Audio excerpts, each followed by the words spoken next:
제가 오늘 처음 부임해서 이 단에 섰습니다. 많이 떨리기도 하는데요. 기도하는 마음으로 말씀을 나누겠습니다. 천국 비유 말씀 중에 13장 1절에서 23절까지 우리가 읽은 것 그 전 절에는요, 예수님의 씨 뿌리는 자의 비유였는데요. 오늘 우리가 읽은 24절부터는 가라지 비유, 예수님께서 그 비유로 천국을 비유해 말씀해 주셨습니다. 여기서 주님은 천국은 좋은 씨를 자기 밭에 뿌린 사람과 같다라고 말씀하셨습니다. 여기서 씨를 뿌린 사람은 이 전절에 씨 뿌린 자의 비유에서 우리 주님 자신을 이야기합니다. 그리고 좋은 씨는 우리 바로 성도님들입니다. 고린도전서 3장 6절에 보시면 나는 심었고 아볼로는 물을 주었으되 오직 하나님은 자라나게 하셨나니 라고 한 것처럼 성도들은 이 세상 속에서 심긴 주님의 아주 좋은 씨앗입니다. 그리스도 안에서 발화된 이 성도라는 씨를 하나님은 이 세상에 뿌리신 겁니다. 그래서 씨는 생명이라는 의미를 가지고 있습니다. 예수 그리스도의 본질인 이 생명을 성도님들은 지닌 것이죠. 그래서 우리들은 하나님께서 창조하신 어떤 피조물 보아도 아주 최고 극상품의 씨앗인 것입니다. 그래서 우리들은 하나님은 우리들에게 아주 좋은 열매를 기대하고 계십니다. 홈커밍 데이를 통해서 새로운 사람들 그리고 기존의 장기 결석자들이 혹시 오셨습니까? 혹시 내가 품고 기도했던 사람들이 와서 기뻐했던 기억들, 때로는 내가 품었는데 오지 못해서 속상했던 기억들 다들 있으시지요? 그런데 오셨든 안 오셨든 이제 시작인 겁니다. 사랑하는 성도 여러분, 좋은 열매를 거둘 준비가 되셨습니까? 우리가 좋은 씨로서 뿌려졌는데 그 삶이 하나님 보시기에 좋아야 하겠죠. 그러기 위해서는 우리가 그리스도 안에 거해야 한다는 겁니다. 우리 주님은 요한복음 15장 5절에 이렇게 말씀하셨습니다. 우리 앞에 화면을 보고 함께 읽어보도록 하겠습니다. 시작. 나는 포도나무요 너희는 가지라. 그가 내 안에 내가 그 안에 거하면 사람이 열매를 많이 맺나니 나를 떠나서는 너희가 아무것도 할 수 없음이라. 아멘. 하나님의 은혜에 응답하여 좋은 신앙의 열매를 산출하는 것이 우리 신앙생활의 목적입니다.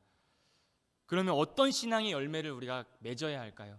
우리가 다 알고 있다시피 신앙의 열매, 회개의 열매, 성령의 열매, 그리고 전도의 열매, 훗날에 영생의 열매까지 맺는 우리의 삶이 되시기를 간절히 소망합니다.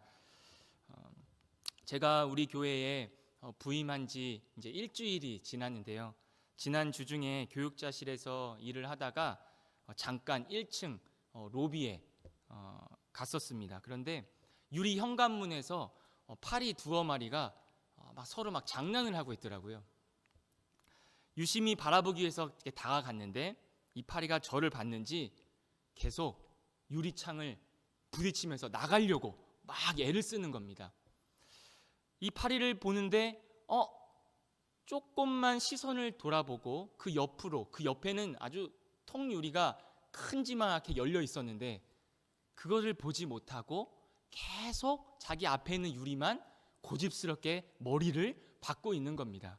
그러면 제가 이런 생각이 들었습니다. 저거 나한테 저렇게 되면은 나한테 이제 죽겠구나. 제가 어느 그 파리채 같은 기다란 게 있어서 너 나한테 죽었다라고 이렇게 생각하는 그 찰나에 이런 생각이 들었습니다. 제 모습을 발견했는데요. 요즘 제 고집만 부리면서 내 뜻대로 안 되면 제가 좀 한숨을 쉬고 집에 가면 좀 한숨을 쉬고 그런 일들이 많이 있었는데 고집만 부리다가는 나도 저 파리처럼 죽을 수도 있겠다 라는 그런 생각이 들었습니다. 우리가 어떤 상황에서 자기 뜻대로만 하려다 보면 주변에 열려있는 문들이 보이지 않을 때가 있습니다. 가던 길이 잘못된 길일 수도 있고요. 돌아서는 것, 때로는 우회하는 것, 부끄러운 일이 아니죠. 오히려 자기 고집을 피우면서 안 좋은 일로 치닫는 것이 더 부끄러운 일인 것 같습니다. 우리는요, 주님의 자녀인 것을 잊지 않았으면 좋겠습니다. 하나님의 종인 것을 잊어버리면 안 되겠습니다. 자기 생각을 버리고요, 그리고 주님이 가라고 하시는 그 길로만 가는 것이 주님을 따라가는 충성된 종의 모습, 하나님의 자녀의 모습인 줄로 믿습니다. 오늘 우리가 읽은 가라지 비유의 말씀은요, 다른 복음서에는 기록되지 않은 이 마태복음의 아주 특종 기사입니다. 본문에 나오는 이 가라지는요, 여러분이 잘 알고 있다시피 독보리 일종입니다. 가짜 밀이라고도 말합니다. 싹의 모습이 밀이나 보리와 아주 흡사해서 실제로는 이삭이 피기까지는 식별하기 어렵다고 하죠. 저는 실제로 이 가라지를 보지도 못했고요, 먹어지도 못했는데요.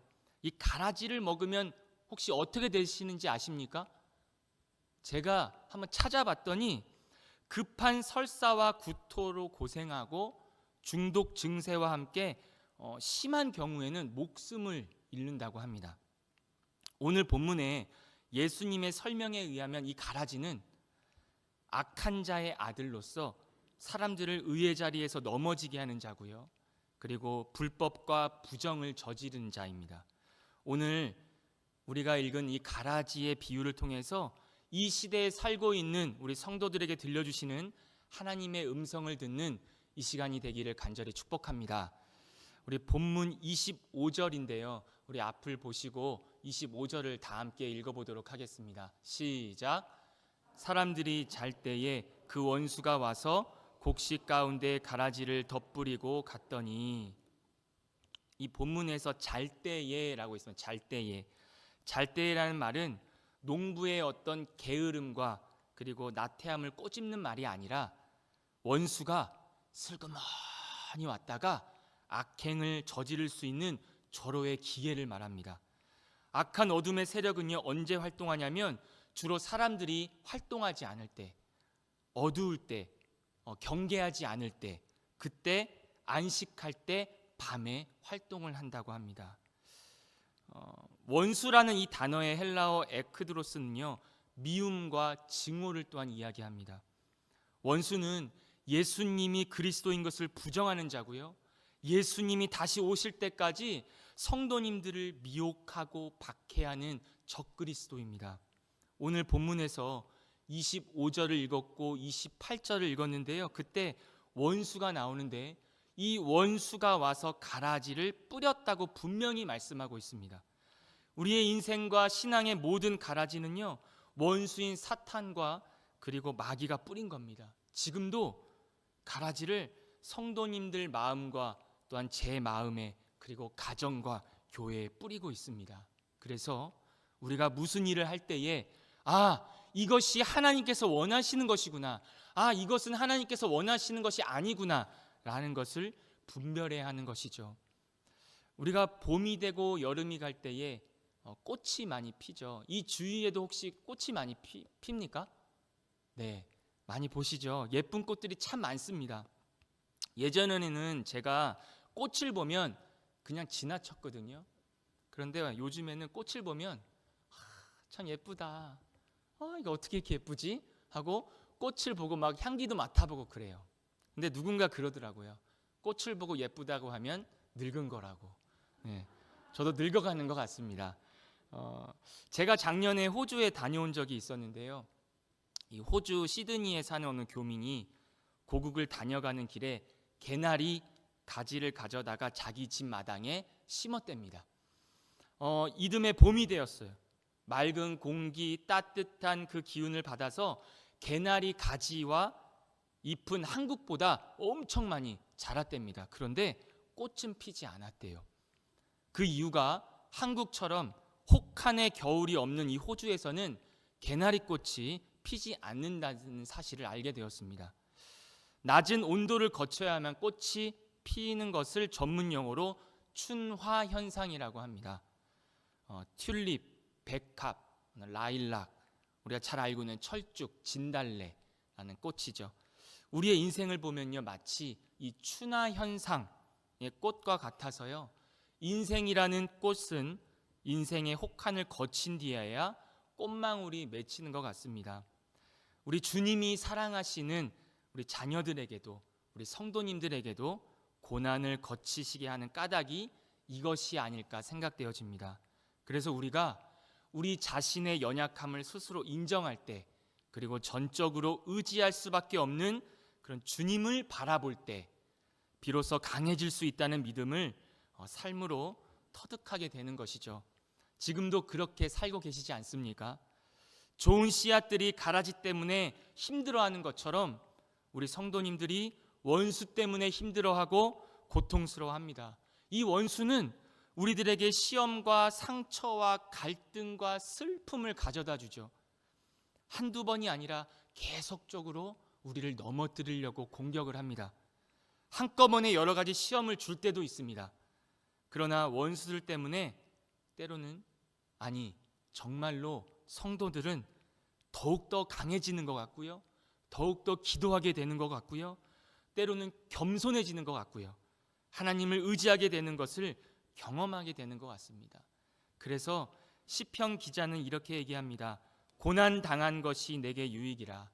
이로 말미암아 내가 주의 율례들을 더욱더 배우게 되었나이다. 이렇게 고백을 합니다.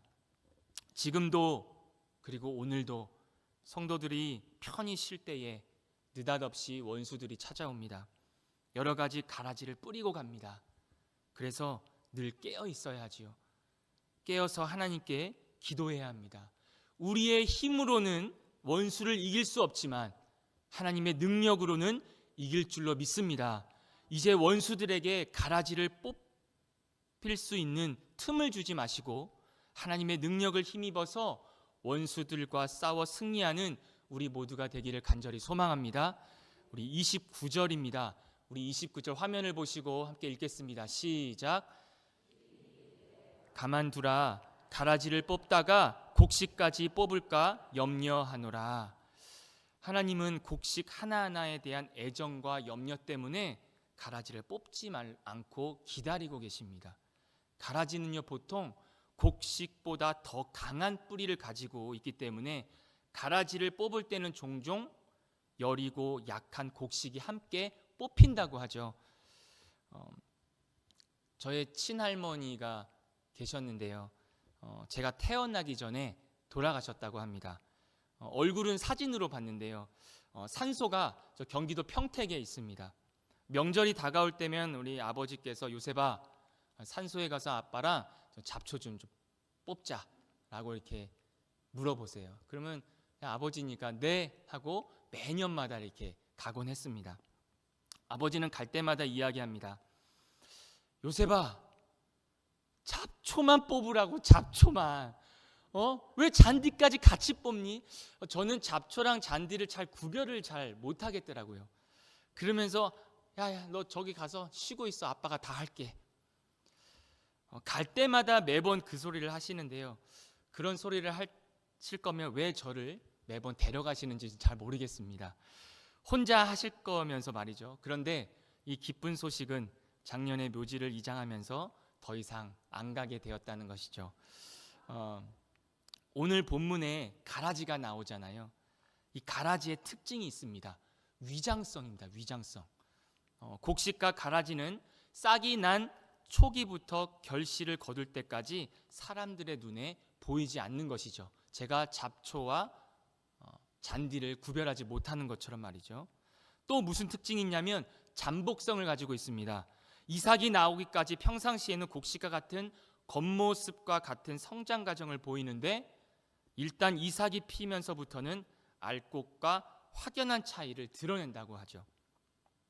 그리고 마지막으로는 가라지는 해독성을 가지고 있습니다.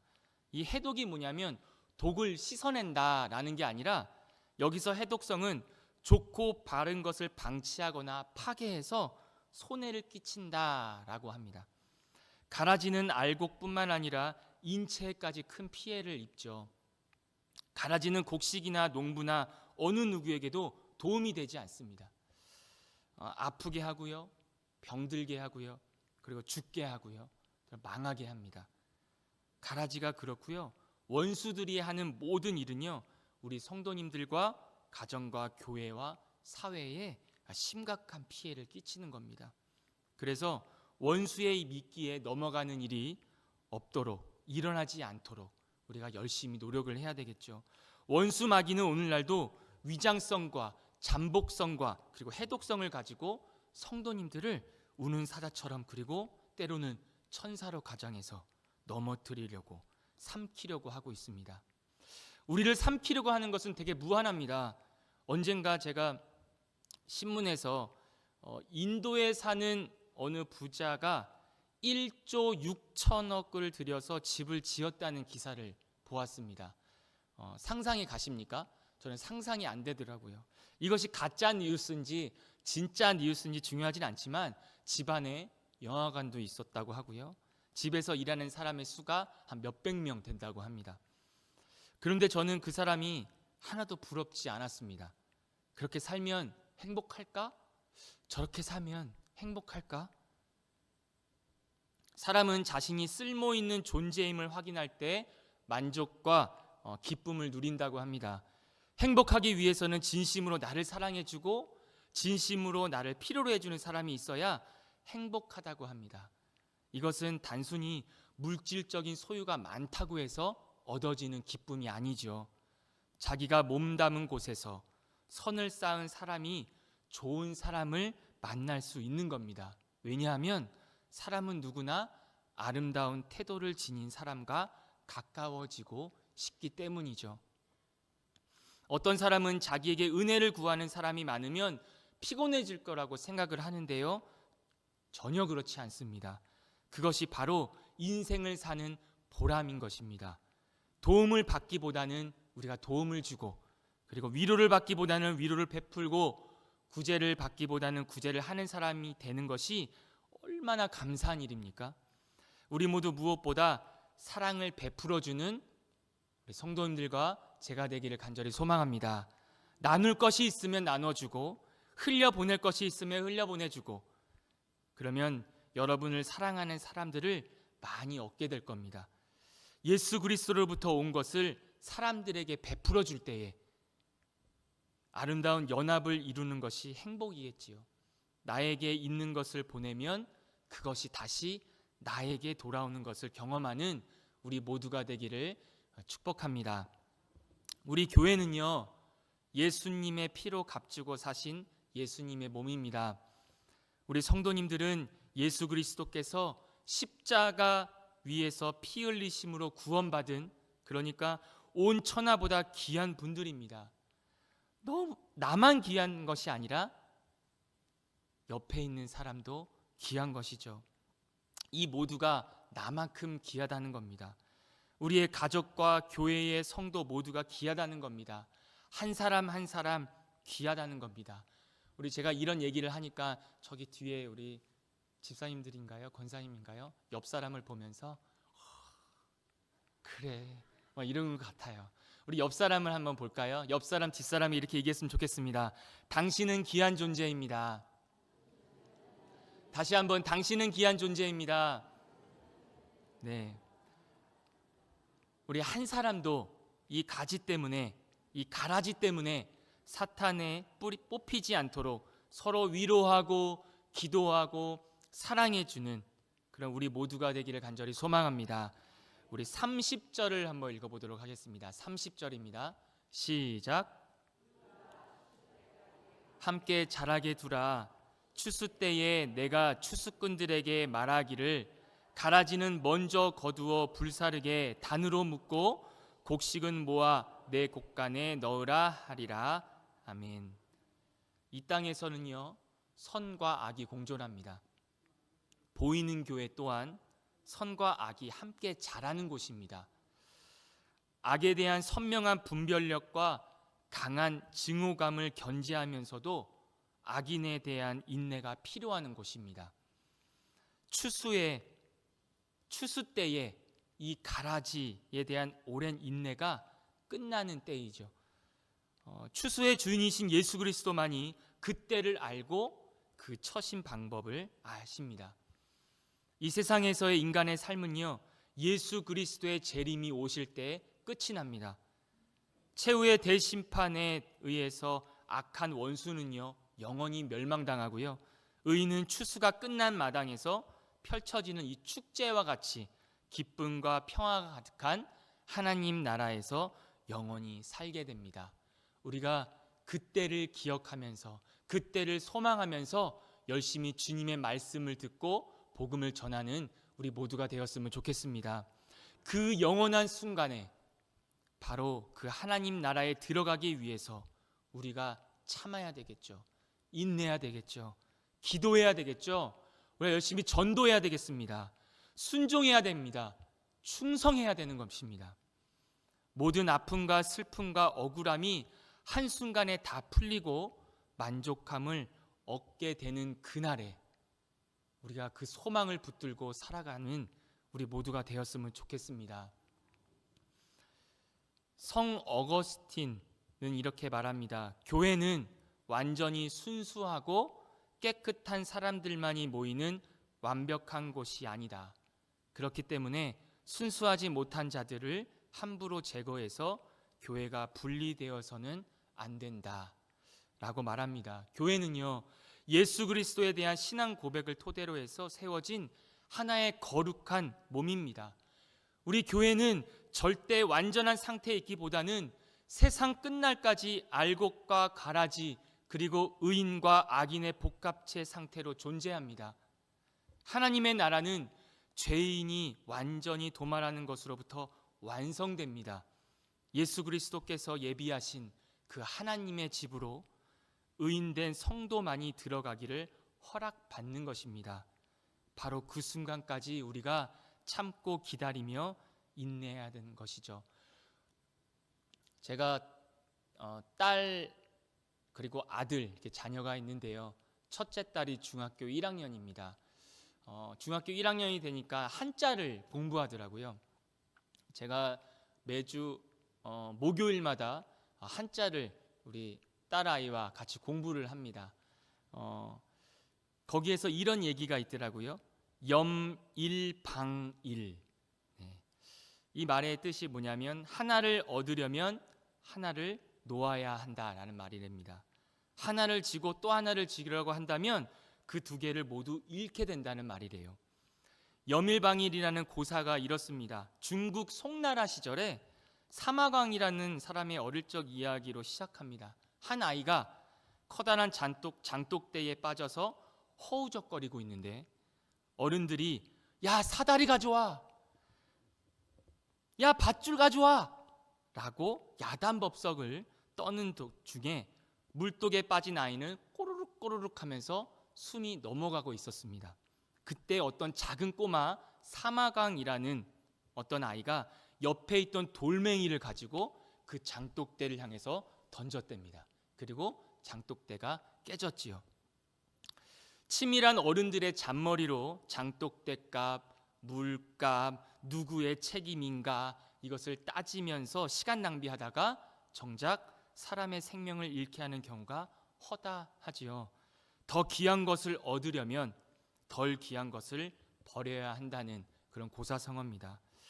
우리가 살아가면서 정작 돌을 던져서 깨부셔야 할 것이 있습니다. 무엇일까요? 생각해보면 많기도 하고요, 어렵기도 합니다. 여러 가지로 어렵고 힘든 일도 우리에게 많이 있습니다. 사업 문제도 있고요, 결혼 문제도 있고요, 가정 문제도 있고요, 신앙 문제도 있고 교회 안에 문제들이 많이 있죠. 많이 힘들어합니다. 인내하고 참기 어려운 일들이 얼마나 많습니까? 그래도 여러분 잘 참으시고 계십니다. 사랑하는 성도 여러분, 개인 생활과 신앙 생활에 견디기 어려운 일들이 많아도 끝까지 참으십시오. 하나님이 추수하시는 그 순간까지, 하나님 앞에 서는 그 순간까지 주님을 잘 섬기며 교회의 목양을 담당하시는 우리 담임 목사님의 목회 계획을 잘 따라가고, 그리고 함께 그것을 위해 기도하고, 그리고 충성하고 믿음을 잘 지켜서 승리하는 우리 성도님들과 제가 될 때에 하나님의 축복이 임할 줄로 믿습니다. 오늘도 예수님은요, 우리가 읽은 이 가라지 비유를 통해서 확성기처럼 들려주시는 음성이 있습니다.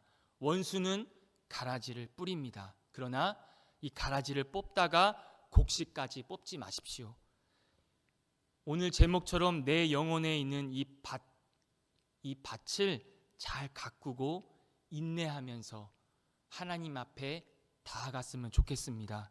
추수할 때까지 참으라는 이 말씀을 듣고 그대로 순종하는 성도님들이 되셔서 우리 함께 그날의 주님의 잔치에 참여하는 우리 모두가 되기를 예수님의 이름으로 축복합니다.